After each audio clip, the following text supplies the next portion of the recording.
I saw Seventh Voyage of Sinbad in 1958 when I was 7 years old, and seeing all Ray Harryhausen's phantasmagorical creations like the Cyclops and the Skeleton and this dragon did something to me that kind of set my life on the path that I have continued on.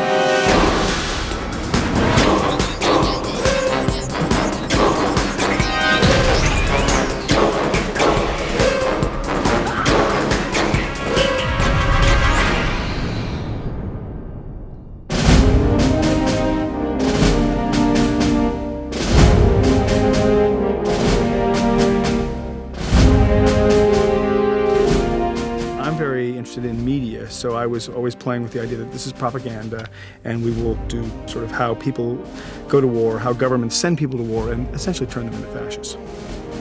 If Ed Neumeier, the writer, hadn't agreed to write a screenplay on spec for Starship Troopers 2, it never would have happened. Retreat! Retreat!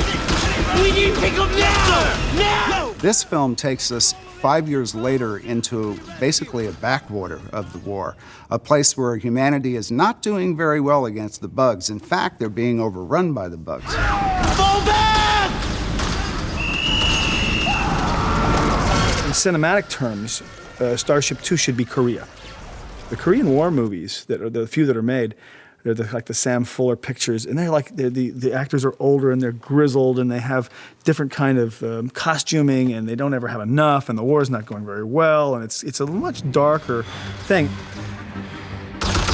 Shield your eyes and count 0! Pass the word! Get off your ass, Lieutenant, there's a war going on. And so we just took that idea and internalized it a little bit more into trying to squeeze this idea of the spy or the bug becoming the metaphor for monstrousness or war, and hopefully we've created these characters that we like that begin to turn and change into the enemy. Well, the through line between the two pictures is really Phil Tippett. I mean, Phil Tippett created the bugs of the first movie and did a fantastic job. I pretty much got the job as a result of, having come from visual effects. That's pretty much where it all started. It's this kind of engineering project between John and Ed and myself.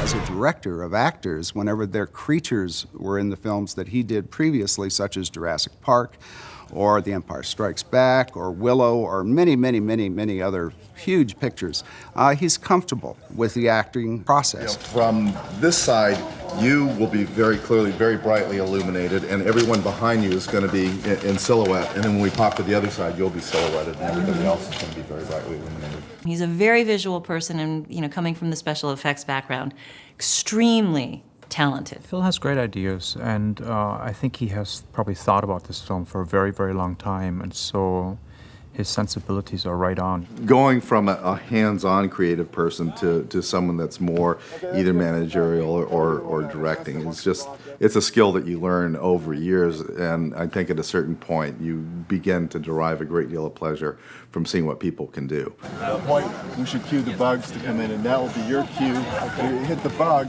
and we'll move the bug, we'll travel towards them. But the most fun is just to go, start here, end here, this has got to happen like right in here, just do it, and let's see what it looks like.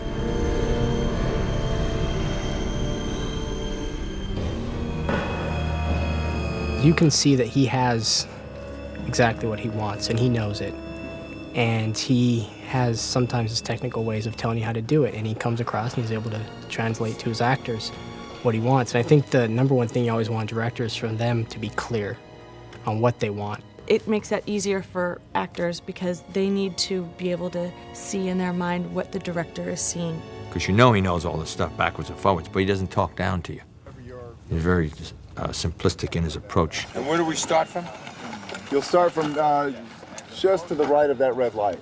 I think he's got more energy than all the actors put together around this, but he's so passionate that it's rubbing off on everybody.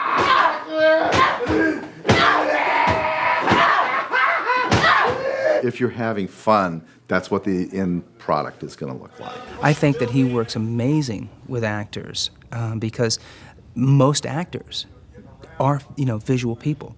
You tell them what you want. If you act it out in front of them, they can see what you want, and then they'll add their style to it. He's so creative that we can just instantly speak a language that we both understand. Okay. Well, with the black carpet. Okay. So it looks very graphic. I thought the black carpet looked. Because we're dealing with a director who has lived every kind of special effect. I mean, here's a guy that spent basically the last year prior to shooting storyboarding and making miniature models of mock-ups of how he was going to shoot these shots. And I just did it on very, very tiny, almost like postage stamp boards, so I would have to limit myself not to create the PA tub, but I needed to be able to draw as quickly as you could write a sentence and try and connect the dots and see how all the bits would go together. And then it was the task of getting the camera to match his storyboard. So I think you guys, a camera should be, here. And sometimes we had two cameras going, so one might get it, one might get something totally different that he didn't expect, which was a totally new piece, and oh yeah, that's cool, we can add that in. Wow, look what the cat drug in. You should see that damn cat. We have an ensemble cast of approximately a dozen mobile infantry troopers who have been at this war for a while and are very tired and kind of worn down and really ready to go home. Phil and I always felt that we would lose if we didn't have good acting. There was Babersham, a piece of him over here. I said, come, Babersham, pull yourself together. This is war. How is he talking? We've been shooting for 2 days. Just 2 days. Already, they're cracking. Bravo 6 to fleet rescue. Do you copy? General, getting a vision. It isn't clear. They're building up. They're all around us. I mean, the casting is so sterling. I mean, you look at Cy Carter, who plays Billy Otter, and you're like, he is Billy Otter. I almost forgot your knife. Keep it, kid. I know, sir, I couldn't. Trooper needs a knife. Officers just tell troopers where to die. The first day that we sat down, we were like, yeah, you're exactly what I read. Like, you're exactly what I pictured in my mind. The dynamic on screen was exactly the dynamic off screen, and everyone fit their roles beautifully. Did you get the elbow, though? That worked? I really felt close to all the people. I really did, and I worked in a different sense than a lot of other things because of the ensemble cast. What I really hope the most is that the ensemble that we have and the real, I think, genuine feelings of friendship that we have for each other will come through on screen, and in large part that's due to Phil and what he's created here. The actors really self-monitored themselves. They really watched out for their own, continuity and really helped each other. Hey, no, you had a little bit more blood on you the other day, and hey, didn't you? Your sleeves were rolled, and everybody was paying attention. Joe Griff is basically the puppet master. Joe Griff is the one who's going to make sure the whole, bug mission sort of comes to fruition. And most of the time, all I have to do is just make sure everything's copacetic. Has anybody ever told you what a nice smile you have? Yeah. Probably. This is the first time that I've played something like this, where you're just kind of going into this darker psychological place. Nice to have you with us, Trooper. You've been out for a long time. How you feeling? Charlie Soda is very strong, aggressive character. I feel good, sir. I'm not necessarily like that in person, but I love playing those roles. Well, that's outstanding.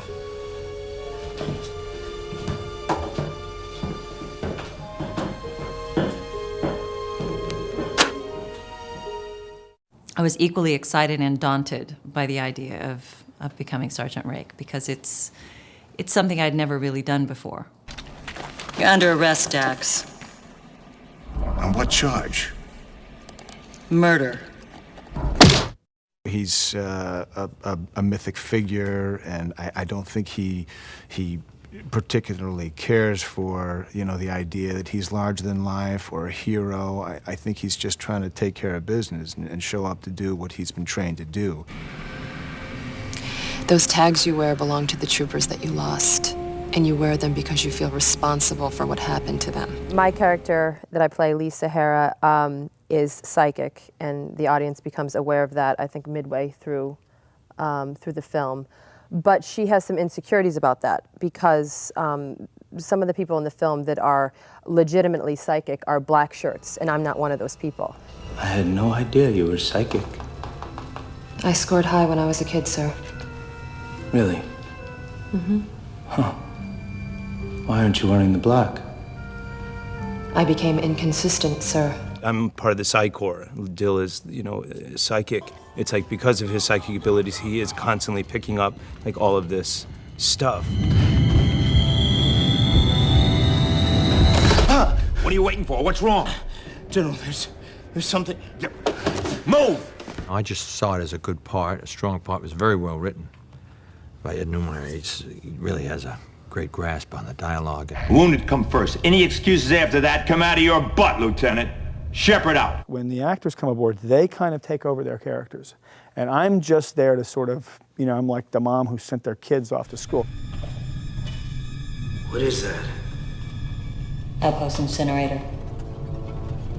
I love Ed because he writes on so many levels. It's not just what's happening. It's the mythological proportion underneath. It's the historical viewpoint. Captain VJ Dax.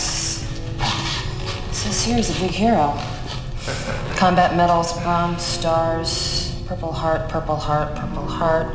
Won the Federal Medal of Valor at Widowmaker. We had about 3 days of rehearsal where we had to deal more with mechanical issues, like how the group worked as a military unit, how we were going to figure out the choreography between the actors and the camera, and how we were going to deal with the idea that the bugs, as they get into you, essentially hijack, you know, your personality. The seduction and the way the bug is passed from mouth to mouth was an important aspect of it. You know, it's all the waiting that gets me. I had to make that decision that a bug said, I am using her to get all the men I possibly can. You need something to occupy your mind. Mm-hmm. Because she's pretty, she's sexual. They like that. Most men will fall for that. How we're seduced in certain ways, how individuals, corporations, nations, military, it's easy to seduce people, and it's, you know, sometimes it's might and sometimes it's a wink and a nod. Everything okay? No, yeah, I'm fine.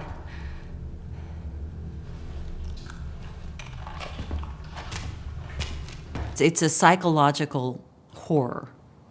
And so it's not as much about the bugs, but the internal enemy. Poor creatures.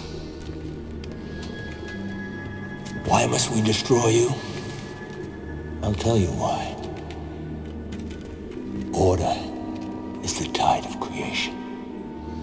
Certainly John Davison's expertise as a producer really was the foundation upon which allowed me to do everything that I was allowed to do. Obviously, the best thing to do is hire the best possible people you can. Give them whatever thoughts you have of what you expected to see on the screen, you know, and just turn them loose. He truly facilitated every department and was able to see the requirements and the needs way before anybody else. John loves movies, and he's not the typical producer who just kind of comes in and, you know, John loves being involved. John comes to dailies. John is running the E-fan on the set, you know, John. So it's great working with a producer who you can tell is really into the film.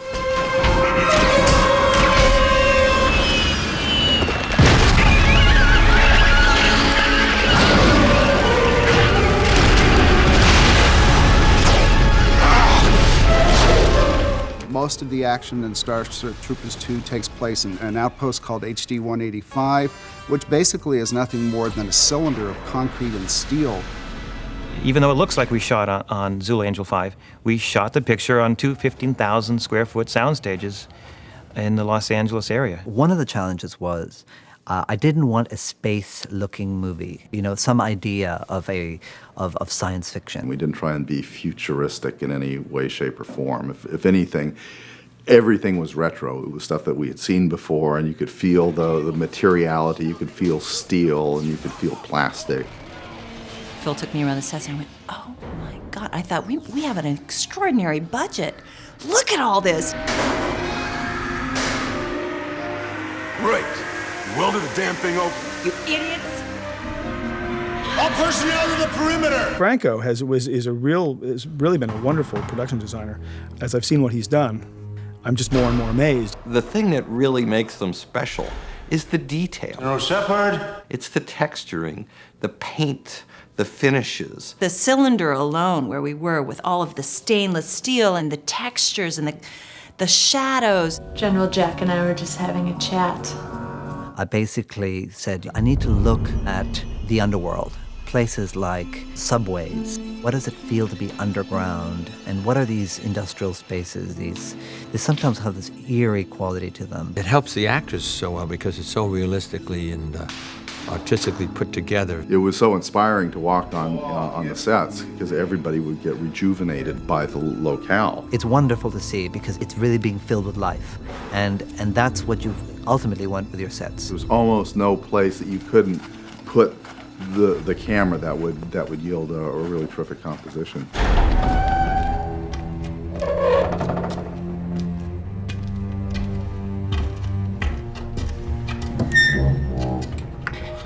Christian and I worked a lot on the lighting. John Davison said, well, Christian gets no lighting package on this. It's all going to be practicals.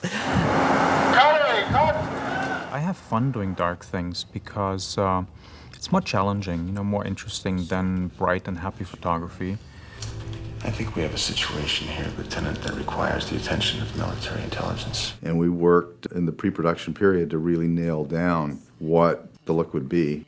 This movie is totally different than the first one, and so going dark and scary with lots of shadows is the appropriate way to do it. This trooper's got information that's very vital.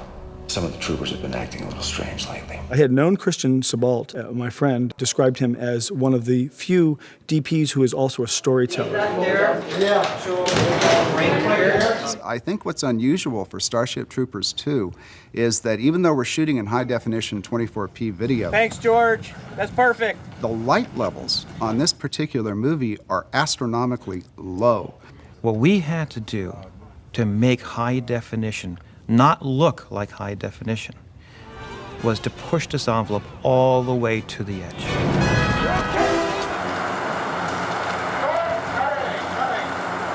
We try to make it look like film by using the smoke, the low light levels, taking the sharpness off, taking the video artifacting out. We have smoke, we have mirrors, we have lightning, we have huge Ritter fans blowing storms across the set. Using smoke gave us the depth cues that we really needed. It separated space, so it didn't make everything feel so apparently flat.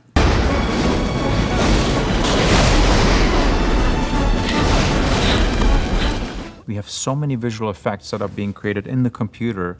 Why not shoot in a digital format that goes into the computer right away versus film that has to be converted into a digital format? And it's very expensive. If something is wrong, if it's too bright, too dark, set dressing, makeup, whatever it might be, you can tweak it and you go home at night and you're done. There are no surprises. For stunt people and for actors, I think it's one of the best things because they could see exactly where their footprints had to be. And so it worked out perfect. Oh, Brenda, does that make you feel better now? Yeah. Good. Sweet revenge.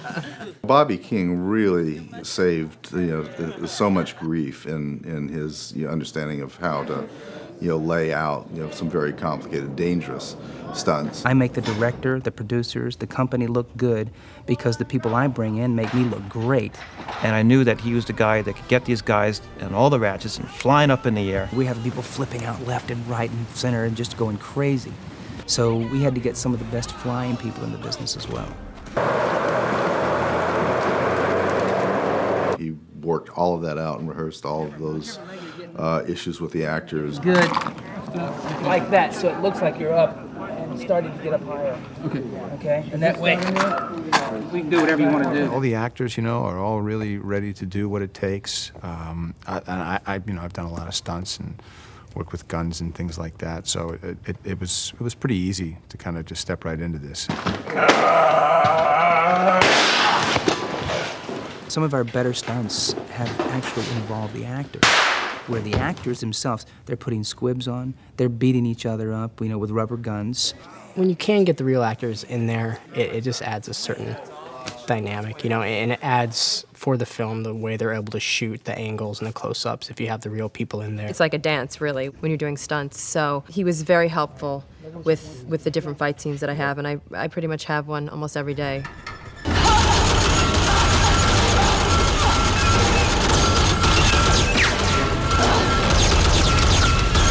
Bobby completely carried me through that scene because I was a bit of a wreck. I love physical challenges. I was terrified.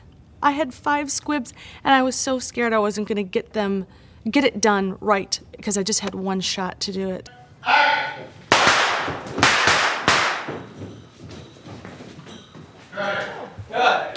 A lot of that stuff I hadn't done. I'd never done the squib thing, which was a lot of fun and very kind of cool to kind of get the hang of it. But also, we were both kind of think a little leery of, okay, what exactly? These things are going to explode on our body, and we're going to react to them, and we're not going to get killed. Kill them all!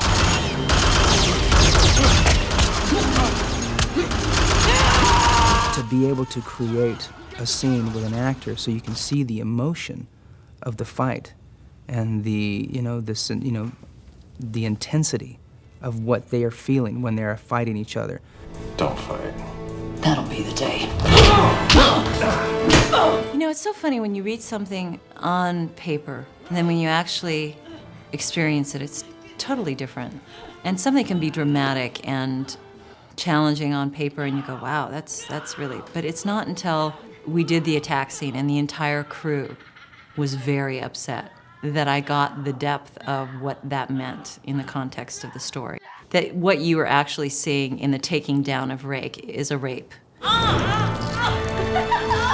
Really, the core of Rake is this sense of, you know, justice, of righteousness, of doing the right thing, of making people accountable. When the enemy, the bug, infiltrates, this is her only way to maintain control, is to fight back.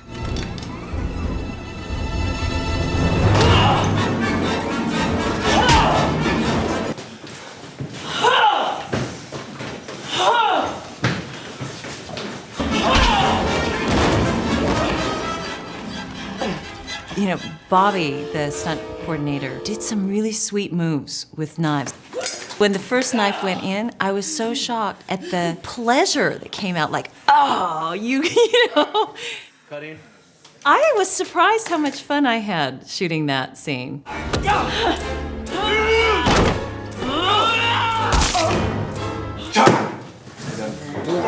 Now, would I look at it this direction? Because it'll be face down. That's how it would work, isn't it? So Yeah. it's like no, that. actually, that's a lot better. Phil's been doing visual effects for 30 years. He knows exactly what to do. So Phil actually designed almost all the effect sequences before I was even involved. Phil and I tend to agree on what the process for visual effects should be, which is, you know, visual effects are part of a movie, and it's not a scientific experiment. It doesn't have to be completely correct. If you put a bug in a shot and the bug's foot doesn't quite look right, you know, just put some dust in front of it. First thing you do with visual effects is you have something written on a page. So Ed Neumeier says, okay, you know, this character rips this guy's head off and pulls this bug out of it. Next step is we've had Craig Hayes, the bug designer from the first Starship Troopers, has come in and design what these new bugs are going to look like. The next thing that happens is we actually go to the set and we actually do it. This is when Phil is the happiest, when he can play with body parts and blood and guts and stuff like that.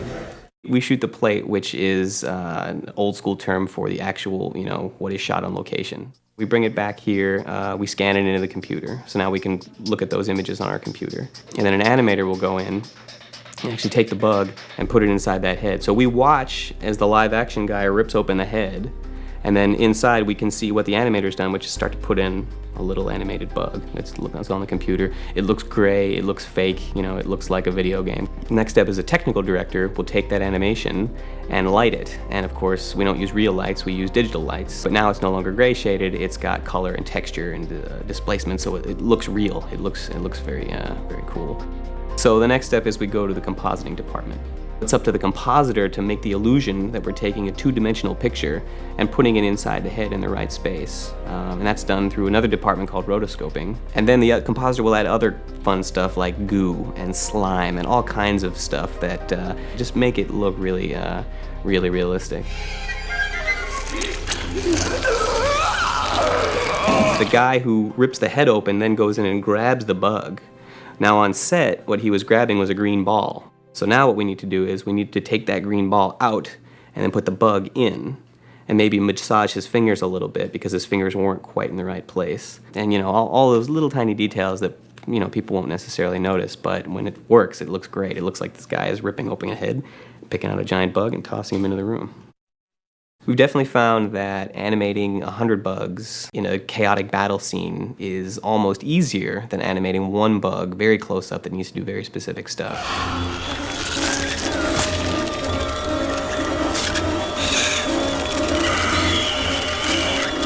Eric and I have worked very closely together since the first Troopers and have established a rapport in the language. So, you know, it was pretty much just take it away, Eric, and, you know, when you're ready, give me a call and show me what you've got. Everything that happened here is supposed to happen. The bugs. They brought us here to create a weapon. What kind of weapon? Shepard! We gotta kill the general. And it's been great. I can't tell you what a great experience it's been to work on this film. But it's all the same scary monsters. Ray Harryhausen was getting his star on Hollywood Boulevard when we were right in the middle of shooting. I had hoped and dreamed that I could be there, you know, at that time, and you know, there was no way of breaking away from the set. John and Ed knew how disappointed I was, and they were able to get in contact with Ray and said, "Hey, you know, why don't you come up and you know, check out the set, you know, for a bit." So it was a surprise. It was really cool. I mean, you got to understand that we're working on this monster, this essentially a B movie, monster movie, which is exactly the kind of movie that Ray used to work on and that we all grew up watching. Yeah, today's graphic concepts worry me, having been raised the other way. Yeah. It's nice of them to get Ray up there to make that transition, you know, really. I mean, to have him there as this kind of like this spiritual guide. Here's the guy who made this gigantic tentacle come out of the ocean and break apart the Golden Gate Bridge. Here's this guy who attacked all these people with these giant bugs, and now we're doing the same thing. His depth of field, so much time we have too much depth. Too much? Really? Yeah, it's the opposite. Yeah, oh, really? That's amazing. When I was growing up, there was nobody else was interested in that stuff at all in the circle of, you know, friends that I moved with. And now that we're all working in movies together, you find like everybody that you work with was inspired by you know, Harryhausen. Oh my. Christian, have you met Ray Harryhausen? Christian Spall, our director of photography. And we were on the set, and guys that, you know, were born, you know, when we did like Star Wars, were there going, "Oh God, it's Ray Harryhausen." I was like really a big fan of that guy's stuff, and you know, go up and talk to him. No, I can't. It's Ray Harryhausen. No, he's like, you know, he's a great guy. So I really appreciated him showing up.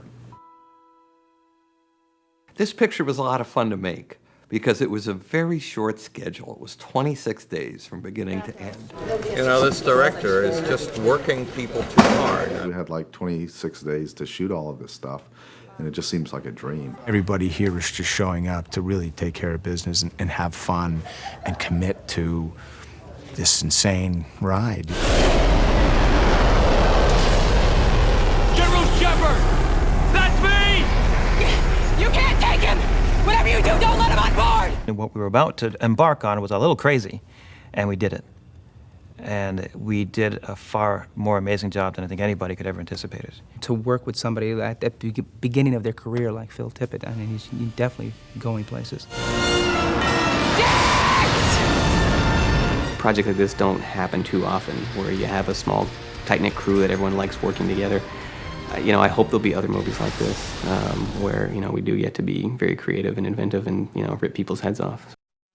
What I keep hearing from the crew is that, you know, well, this is one of those movies that comes along once in a while where you like everybody you're working with. You have this camaraderie that you build, and it's like a family. It's a wonderful family, and so I'm very, very happy that I was involved in this film. If someone said, "Hey, do you want to do Starship Troopers 3 with Phil Tippett in 26 days?"